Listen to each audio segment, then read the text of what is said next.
በውቢቷ ውጫሌ ከተማ አምባሰል ወረዳ ነው ዛሬ የምገኘው ማለት ነው።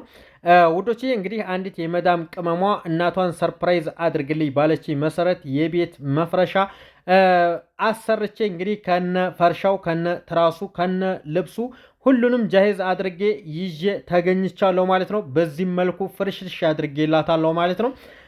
ውዶቼ እንግዲህ እንደምትመለከቱት አሪፍ አሪፍ በሚባል ዲዛይን ልብስ አሰርቼ ሰርፕራይዝ አድርጌላታለሁ ውድ እናቷን ማለት ነው። አብራችሁን ቆዩ እስከ መጨረሻው። አሰላሙ አለይኩም ወራህመቱላህ ወበረካቱ። ውድና የተከበራችሁ የቻናሌ ተከታታዮችና እንዲሁም ጓደኞቼ እንዴት ናችሁልኝ? ደህና ናችሁ ወይ? ሁሉ ሰላም፣ ሁሉ መልካም ከኔ ጋር አልሐምዱሊላህ።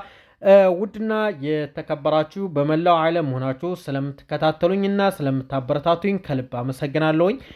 ያው እንግዲህ ሮመዳን አለቀብን። ቢያንስ 4 ቀን ወይም 3 ቀን ምናምን ነው የቀረን ማለት ነው። ለዚህ ቻናል አዲስ ከሆናችሁ ሰብስክራይብ እንዲሁም የደወል ምልክቷን እያበራችሁ ቤተሰብ ሁኑ ማለት ነው። ቤተሰብ የሆናችሁ ደግሞ ቪዲዮውን እስከ መጨረሻው ድረስ በመከታተል ላይክ፣ ሼር በማድረግ አብራችሁን ቆዩ። ዛሬ እንግዲህ የምገኘው በውጫሌ አምባሰል ወረዳ ነው የምገኘው ማለት ነው። ውዶቼ እንግዲህ አንዲት እህቴ ባዘዘች መሰረት ባዘዘች መልኩ በስነ ስርዓት አሪፍ በሆነ ጨርቅና እንዲሁም በአንደኛው ትራሱም ፍራሹም ይዤላት ውጫሌ ሄጃለሁ ማለት ነው። ያው እንግዲህ እናቴን ለኢድ ሰርፕራይዝ ፏ አድርጋ እንድትውል አስደስትልኝ ባለች መሰረት እንግዲህ ሂጄ እናቷን ሰርፕራይዝ አድርጌላታለሁ ማለት ነው። እንደምትመለከቱት እንግዲህ እናቷ ቤት ነው የምገኘው ዛሬ እንግዲህ ያው ትራስ እያለባበስን እንገኛለን። እንግዲህ በዚህም መልኩ ነው የሚለብሰው። የትራሱ በሁለት አይነት ነው እንደምታዩት እየተሰራው አሪፍ አሪፍ በሆነ ከረን ነው ያሰራሁት። ትራሱ በዚፕ ነው የሚሰራው፣ በሽምቃቅ ነው የሚገባው። እንደምታዩት እንግዲህ ሽምቃቅ አለው። በሽምቃቁ መሰረት ነው ተፈቶ የሚገባው። ልታጥቡ ስትሉ ሽምቃቁን ሸምቃችሁ አውጥታችሁ ልብሱን ፏ አድርጋችሁ አጥባችሁ መልሳችሁ ማልበስ ትችላላችሁ ማለት ነው።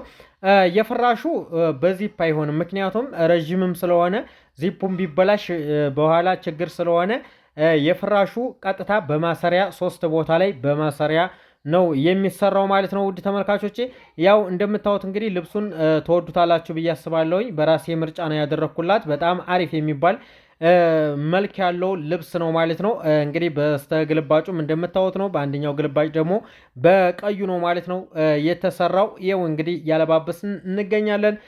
ስትፈልጉ አውጥታችሁ አጥባችሁ መልሳችሁ ማስገባት ትችላላችሁ።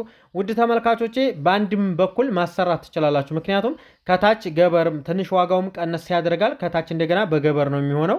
በአንድ ጎን ብቻ ነው የምታነጥፉት ሁል ጊዜ ማለት ነው። በሁለት ጎን መነጠፍ አይችልም ማለት ነው በአንደኛው። ይሄ ግን በሁለት አይነት ነው። በፈለጋችሁበት 8 ቀን ባንዱ 8 ቀን ባንዱ እያነጠፋችሁ መጠቀም ትችላላችሁ ማለት ነው። ውድ ተመልካቾቼ በምፈልጉት ዲዛይን ማንጠፍ ትችላላችሁ። አሁን ላይ ዋጋው በጣም በኃይለኛው ነው የጨመረው። ነገር ግን እኔ የምመክራችሁ በሁለት አይነት ብታሰሩት በጣም አሪፍ ነው። ምክንያቱም አንደኛው በደበራችሁ ሰዓት በአንደኛው ታነጥፉታላችሁ፣ በአንደኛው ደግሞ አንጥፋችሁ ከርማችሁ ደግሞ ደበረ ሲያደርጋችሁ በአንደኛው ደግሞ ታደርጉታላችሁ ማለት ነው። በተለያየ ዲዛይን አድርጋችሁ በተለያየ መልኩ ማሰራት ትችላላችሁ፣ እንደፈለጋችሁ ማንጠፍ ስለምትችሉ ማለት ነው። እንደገና ደግሞ በቪው ሲሰራ ትራሱ በቪው ሲሰራ በአንድ ጎን ቪው የሚሆነው በአንድ ጎን ከረን ነው። በአንድ ጎን ባለው ከረን ቪው ይሰራል፣ በአንድ ጎን ያለ ቪው ይሰራል በኖርማሉ ማለት ነው። እንደዛ ነው የሚሰራው።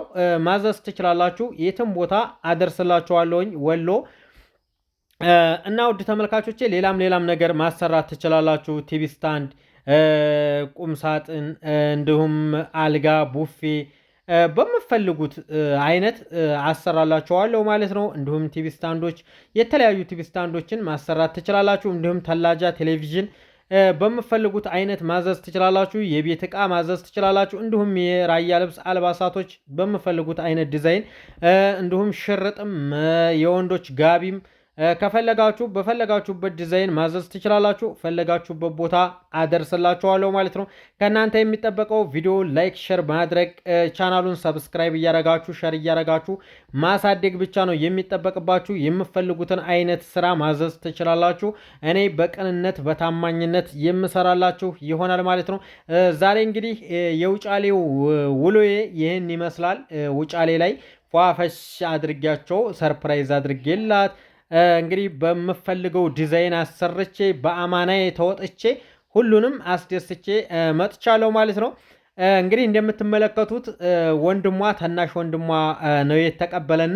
ታናሽ ወንድሟ ስለ እህቱ ሲያወራ ማሻአላህ ማለት ሴት ልጅ ወንድሟ ሲመሰክርላት ጥሩ ነው የኔ እህት ትለያለች በማለት ራሱ ይህንን አክብሮት መግለጽ ራሱ በጣም ከባድ ነው። ብዙ ሴቶች የኔ እህት አይደለችም ምናምን እያሉ እንትን የሚያጣጥሉ አሉ፣ ስማቸውን የሚያጠፉ ሰዎች አሉና የእሷ ወንድም ግን በስነ ስርዓት ስለ እህቱ ያለውን ክብር ሲገልጽ በጣም ደስ ይላል፣ በጣም ያምራል።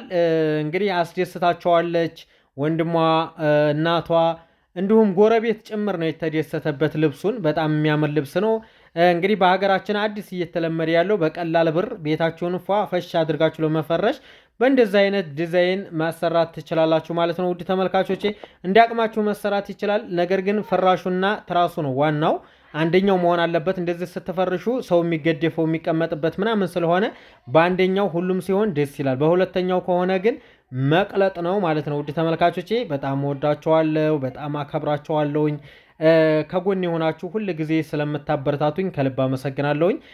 ኢንሻአላህ እኔም ትልቅ ደረጃ ደርሼ ለናንተም ጠቃሚ ነገር የምሰራልህ ያድርገኝ። ሮመዳንንም ጾመው ከተጠቀሙት አላህ ያድርገን ኢንሻአላህ። እንግዲህ ሮመዳን አለቀብን። ሮመዳን ድባቡ ደስ ይል ነበር። ያለው የሰው ሐሳብ የሰው የዋህነት ምናምን ሁል ጊዜ ሮመዳን ቢሆን ብሎ የሚያስመኝ ቀድር ነው።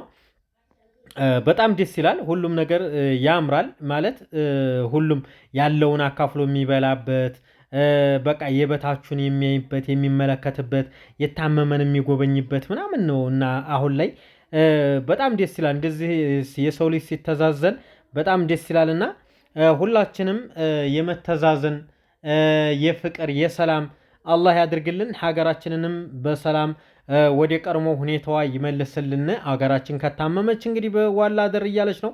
ኢንሻአላህ እንግዲህ ሰላም እንደሚሆን ባለሙሉ ተስፋ ነኝ።